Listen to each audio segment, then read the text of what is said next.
Hello, this is common English grammar channel and I am Takeshwar Verma.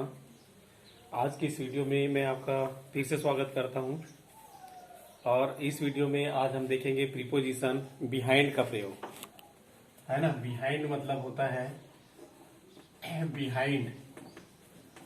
Behind मतलब होता है के पीछे, है ना। बिहाइंड मतलब क्या होता है, के पीछे होता है।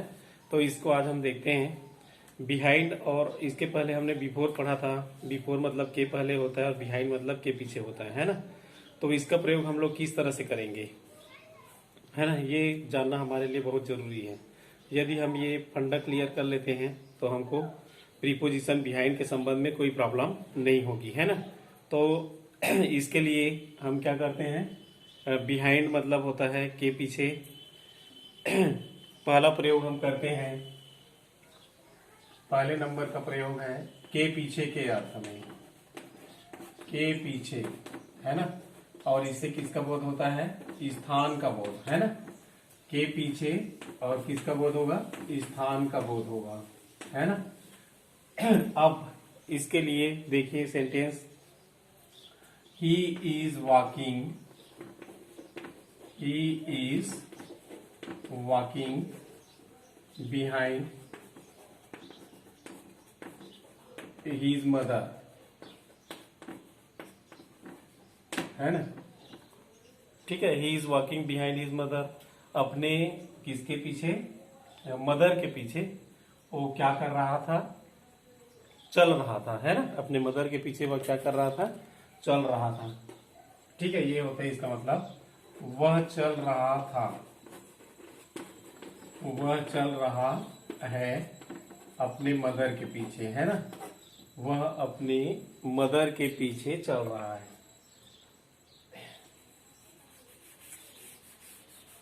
है ना। वह अपने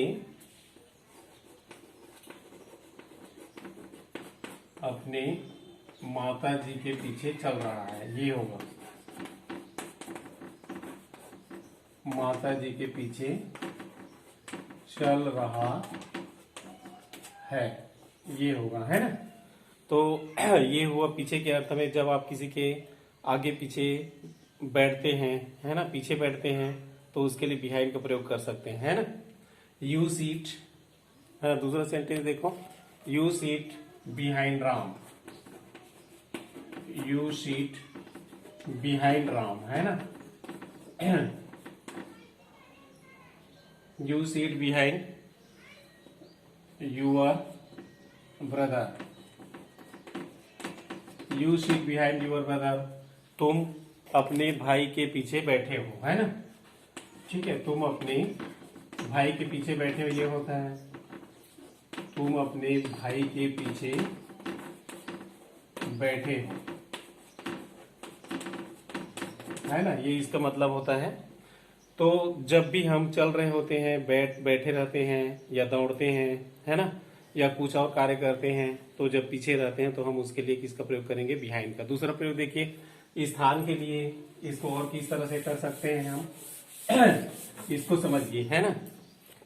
मान लीजिए ये क्या है, ये मान लीजिए स्कूल है ना। और इसके पीछे क्या है, ये है फील्ड है मतलब क्या है, खेत है ना। तो हम क्या लिखेंगे यहाँ पे, ये क्या है, फील्ड है, फील्ड सब, है ना। 1 2 3 4 5 6 6 फील्ड है ना, 6 खेत है। तो यहाँ पे हम किसका प्रयोग करेंगे, बिहाइंड का प्रयोग करेंगे, ठीक है। इसका प्रयोग करेंगे हम, बिहाइंड का प्रयोग करेंगे, ठीक है। तो हम क्या लिखेंगे यहाँ पे,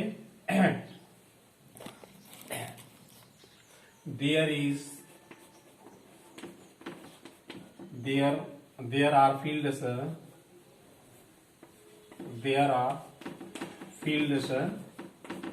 बिहाइंड द स्कूल, है ना। ये लिखेंगे हम, बिहाइंड द स्कूल, ठीक है। There are fields behind the school, है ना। स्कूल के पीछे क्या है, खेत है ना।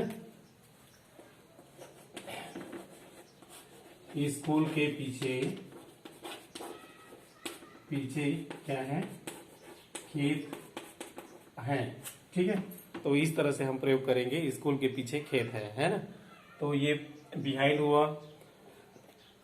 अगर आपको और क्या करना है, दूसरा सेंटेंस यूज करना है, तो आप और ऐसे ही इमेजिन कर सकते हो, है ना। और इमेजिन करने के बाद ऐसा सेंटेंस आप, कई सेंटेंस आप क्या कर सकते हैं, बना सकते हैं, है ना। तो जैसे यहाँ पे ये क्या है, ट्री है ना। ये कोई क्या है, ट्री है ना। मान लीजिए क्या है, ये बेनियान ट्री है ना। तो बेनियान ट्री के लिए हम क्या लिखेंगे, there is a banyan tree, है ना। There is a banyan tree behind the school, है ना। ठीक है, बिहाइंड, और क्या लिखेंगे, द स्कूल। ठीक है, सेंटेंस समझ में आया, है ना। There is a banyan tree, यहां पर देख लीजिए एक पीछे है ना, स्कूल है, और इसके जस्ट पीछे है banyan tree. There is a banyan tree behind the school. इस तरह से हम प्रयोग करेंगे। आप पहले इमेजिन कीजिए कि आप किसके पीछे हैं, या कौन सा वस्तु किसके पीछे है। इसके लिए जो वस्तु पीछे हो उसके लिए आप बिहाइंड का प्रयोग अपने सेंटेंसों में कर सकते हैं ना। तो ऐसा सेंटेंस बना के देखिए, आपका बिहाइंड का कॉन्सेप्ट क्लियर हो जाएगा, है ना। अब नेक्स्ट देखते हैं हम, के पीछे। यदि कोई व्यक्ति किसी से किसी क्षेत्र में पीछे हो जाता है तो हम उसके लिए बिहाइंड का प्रयोग करते हैं, है ना। दूसरा नंबर है के पीछे। इसमें किसका भाव व्यक्त होता है, तुलना का भाव, है ना। किसका भाव व्यक्त होता है, तुलना का बोध होता है। मतलब किसका बोध होता है, कंपैरिजन, है ना। कंपैरिजन को बताने के लिए हम लोग बिहाइंड का प्रयोग करते हैं। यदि कोई व्यक्ति किसी क्षेत्र में किसी से पीछे हो जाता है तो उसके लिए हम लोग किसका प्रयोग करते हैं, बिहाइंड का प्रयोग करते हैं, है ना। जैसे I am behind Ravi in English, है ना। मैं इंग्लिश में रवि से क्या हूं, पीछे हूं, है ना। ठीक है, मैं इंग्लिश में रवि से क्या हूं, पीछे हूं। ठीक है, ये हम लिखेंगे, मैं अंग्रेजी में रवि से पीछे हूं, है ना। रवि से पीछे हूं। ठीक है, मैं अंग्रेजी में रवि से क्या हूं, पीछे हूं। ठीक है, इसी तरह से आप और लिख सकते हैं, मैं खेल में मोहन से पीछे हूं, है ना। He is behind Mohan, he is behind Mohan in playing. इस तरह से आप कोई भी सेंटेंस इस तरह से बना सकते हैं, है ना।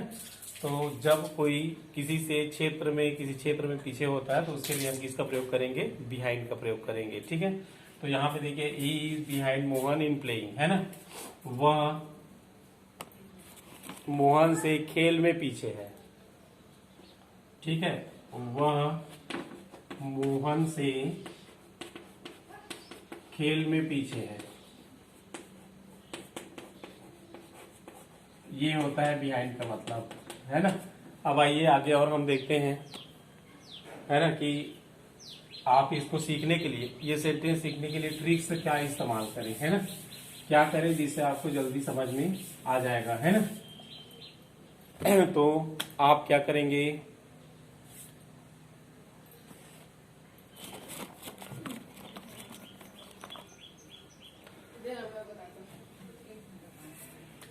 आप किसी ऐसे स्थान का चयन कीजिए जिसमें एक स्थान दूसरे स्थान के पीछे हो, है ना।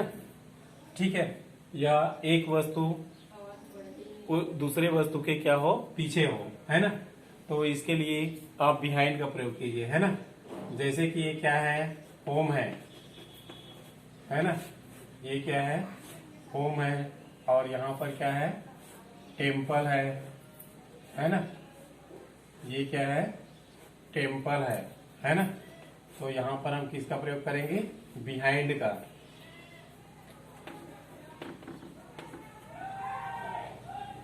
है ना? तो क्या लिखेंगे? There is home, there is home behind the temple. इस तरह से आप कई कई वस्तुओं को इमेजिन कीजिए और उसको क्या कीजिए, सेंटेंस में बदलिए। There is home behind the temple, है ना? There is home behind the temple. इसी तरह से और आप कर सकते हैं, है ना? ये क्या है? ये कॉलेज है ना?